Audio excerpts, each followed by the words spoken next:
খসড়া ভোটার তালিকা প্রকাশিত করেছে নির্বাচন কমিশন। বন্ধুরা, এতক্ষণে আপনারা নিজেদের নাম খসড়া তালিকায় রয়েছে কিনা সেটাও হয়তো দেখে ফেলেছেন। তবে এবার পরবর্তী স্টেপ হলো হিয়ারিং পর্ব।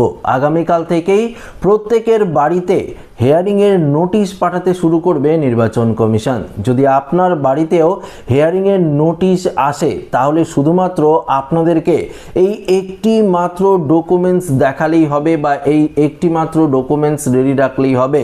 তো বন্ধুরা, এক্ষেত্রে কোন ডকুমেন্টসের কথা নির্বাচন কমিশনারের তরফ থেকে জানিয়ে দেওয়া হয়েছে এবং হিয়ারিংকে নিয়ে বেশ কিছু নতুন গুরুত্বপূর্ণ ঘোষণাও করেছে নির্বাচন কমিশন, যা আপনাদের প্রত্যেককে দেখতে হবে। কেননা ইতিমধ্যেই আমাদের পশ্চিমবঙ্গে প্রচুর পরিমাণে খসড়া তালিকায় নাম বাতিল হয়েছে। পাশাপাশি 1 কোটিরও ওপরে অর্থাৎ 1,80,00,000-এরও ওপরে কিন্তু প্রোজিনি ম্যাপিংয়ে প্রচুর পরিমাণে ভুল রয়েছে, যাদেরকে হিয়ারিংয়ে কিন্তু ডাকতে পারে। তো আপনাদের কোন নথিটি রেডি রাখতে হবে আজকের এই ভিডিওটিতে এই বিষয়ে আপনাদেরকে একদম বিস্তারিতভাবে জানিয়ে দেব। তো আশা রাখবো ভিডিওটিতে আপনারা প্রত্যেকেই প্রথম থেকেই শেষ পর্যন্ত সঙ্গে থাকবেন এবং নতুন হয়ে থাকলে চ্যানেলটিকে সাবস্ক্রাইব করে পাশের দেওয়া বেল আইকনটিকেও প্রেস করে অল নোটিফিকেশনটিকে বাজিয়ে দেবেন। তো বন্ধুরা, প্রথমত আপনাদেরকে বেশ কিছু গুরুত্বপূর্ণ আপডেট সম্বন্ধে জানিয়ে দিই, তারপর আমরা সেই নথি নিয়ে আলোচনা করব। দেখুন, প্রথমত নির্বাচন কমিশনের তরফ থেকে এই খসড়া ভোটার তালিকা প্রকাশের পরই সাংবাদিক বৈঠক করা হয়। মুখ্য নির্বাচনী আধিকারিক সাংবাদিক বৈঠক করে। সেই সাংবাদিক বৈঠকে তিনি স্পষ্টভাবে জানিয়ে দিয়েছে যে এই খসড়া ভোটার তালিকায় নাম থাকলেই যে ফাইনাল লিস্টে আপনার নাম উঠে যাবে তেমনটা কিন্তু নয়। ইতিমধ্যেই আমাদের পশ্চিমবঙ্গে 2 কোটিরও ওপরে লোককে হিয়ারিংয়ে ডাকা হতে পারে। তার মধ্যে তো 30 লক্ষ এমন ভোটার রয়েছে যাদের নাম 2002 সালের লিস্টে নেই, যাদের পরিবারের নামও কিন্তু 2002 সালের লিস্টে নেই। ধরুন, যেমন তার বাবার নাম নেই, মার নাম নেই, পাশাপাশি ঠাকুরদা ঠাকুমার নাম নেই, সেক্ষেত্রে দাদু দিদার নাম নেই। তো এই ধরনের 30 লক্ষ ভোটার রয়েছে যাদের 100% হিয়ারিংয়ে ডাকা হবে।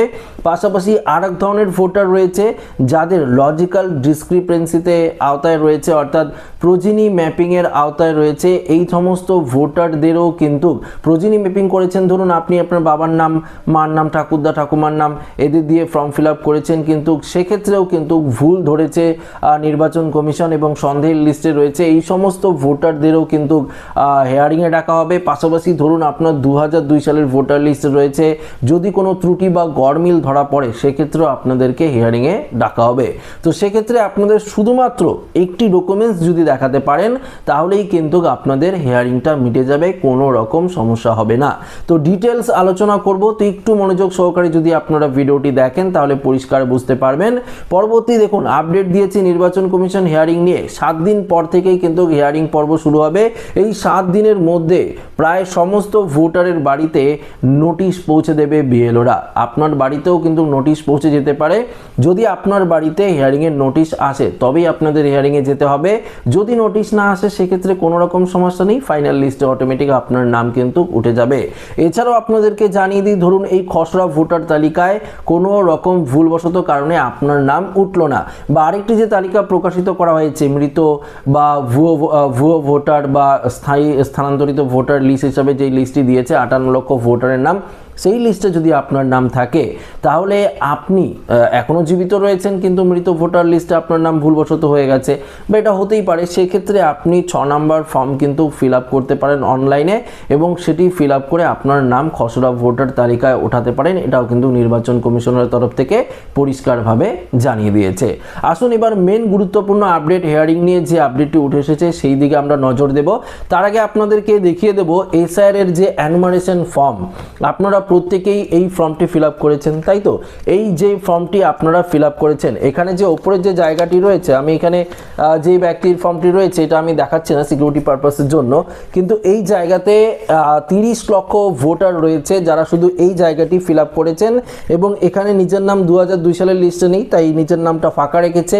আত্মীয়ের নাম এখানে বাবা মা বা ঠাকুরদা ঠাকুমার নাম কারো নাম নেই, সেক্ষেত্রে এই জায়গাটি সে ফিল আপ করেনি। তো তার জন্য এরকম এই জায়গাটিতে যারা যারা ফিল আপ করেছে ওপরের জায়গাটি 2025 সালের ডিটেলস অনুযায়ী এমন 30 লক্ষ ভোটার রয়েছে যাদের 100% হিয়ারিংয়ের নোটিশ আসবে এবং আপনাদের কিন্তু হিয়ারিংয়ে যেতেও হবে এবং সেখানে গিয়ে আপনারা কি ডকুমেন্টস দেখাবেন সেটিও আমি লিস্ট আপনাদেরকে দিয়ে দেবো, একদম পরিষ্কার জানিয়ে দেবো। তো একটু ধৈর্য সহকারে দেখলেই আপনারা বুঝতে পারবেন।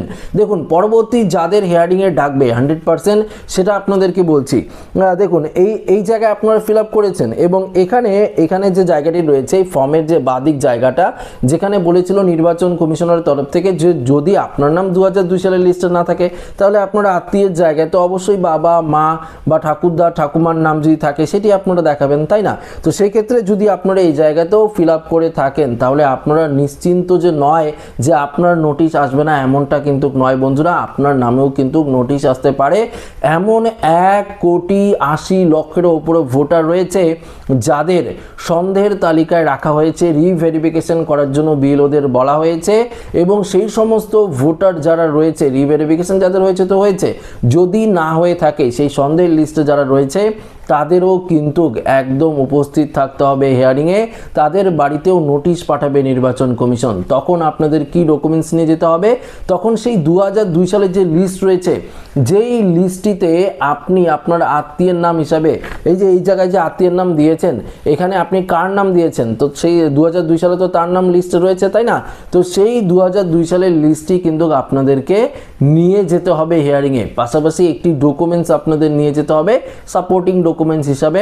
এছাড়াও যদি আপনাদের 11টি ডকুমেন্টসের মধ্যে ধরুন জন্ম সার্টিফিকেট বা মাধ্যমিক দিয়েছেন মাধ্যমিকের সার্টিফিকেট, অ্যাডমিট কার্ড বা উচ্চ মাধ্যমিক পাশের সার্টিফিকেট বা আপনারা গ্র্যাজুয়েশন করেছেন তার সার্টিফিকেট বা ধরুন আপনার কাস্ট সার্টিফিকেট রয়েছে, এগুলো যে কোনো একটি ডকুমেন্টস আপনারা কিন্তু নিয়ে যেতে পারেন, কোনো রকম অসুবিধা হবে না।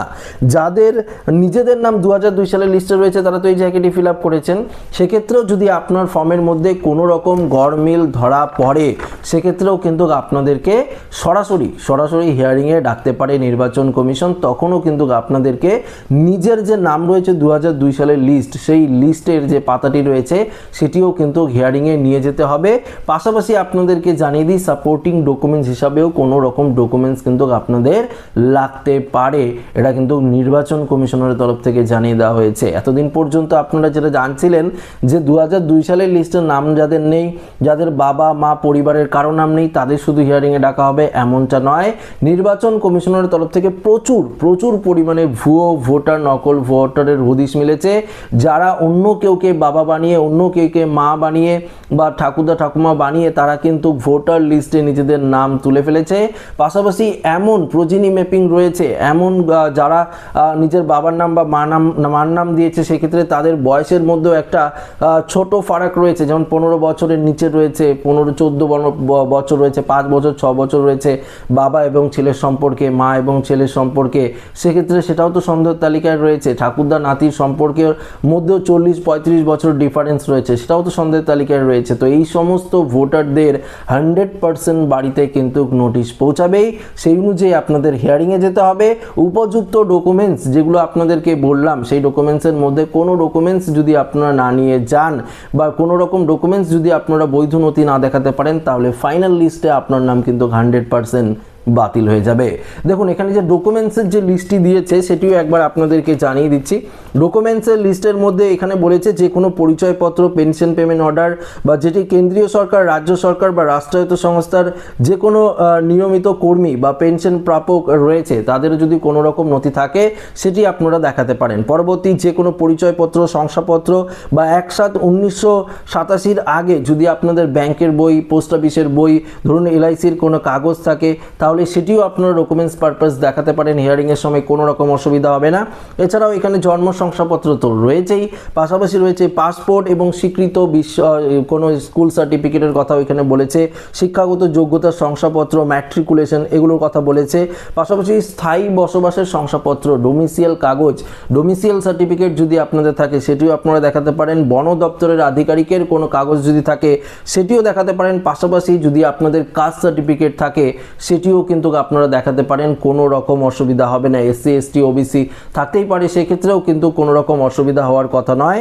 এছাড়াও যদি আপনাদের নাগরিক অর্থাৎ নাগরিকদের জাতীয় রেজিস্টার সার্টিফিকেট থাকে সেটিও আপনারা দেখাতে পারেন। পারিবারিক রেজিস্টার সার্টিফিকেট যেটি রাজ্য বা স্থানীয় কর্তৃপক্ষের দ্বারা যদি থাকে সেটিও দেখাতে পারেন। কোনো জমির কাগজ বা বাড়ির দলিল যদি থাকে সেটিও কিন্তু আপনারা দেখাতে পারেন। কোনো রকম কিন্তু অসুবিধা হবে না হিয়ারিংয়ে, এটা স্পষ্ট জানিয়ে দিয়েছে নির্বাচন কমিশন। পাশাপাশি আপনাদেরকে জানিয়ে দিই, খসড়া ভোটার তালিকায় আপনার নাম নেই, সেক্ষেত্রে আপনাদের 6 নম্বর ফর্ম যখন ফিল আপ করতে হবে তখন আপনারা কি করবেন, 6 নম্বর ফর্ম ফিল আপ করতে গেলে, নতুন করে আবেদন করতে গেলে মাস্ট আপনাদের আধার কার্ড কিন্তু দিতেই হবে, এমনটা স্পষ্ট করে জানিয়ে দিয়েছে নির্বাচন কমিশন। আধার কার্ড কিন্তু ম্যান্ডেটরি রয়েছে, আধার কার্ড দিয়ে আপনাদের নতুন করে কিন্তু নাম তুলতে হবে, কিন্তু আধার কার্ড আপনারা হিয়ারিংয়ে ব্যবহার করতে পারবেন না। তো আশা রাখবো এই ভিডিওটি প্রত্যেকের ভালো লেগেছে। ভিডিওটি ভালো লাগলে লাইক করবেন, বন্ধুদের সাথে শেয়ার করবেন, নতুন হয়ে থাকলে চ্যানেলটিকে সাবস্ক্রাইব করে আমাদের সঙ্গে জুড়ে থাকবেন। ধন্যবাদ।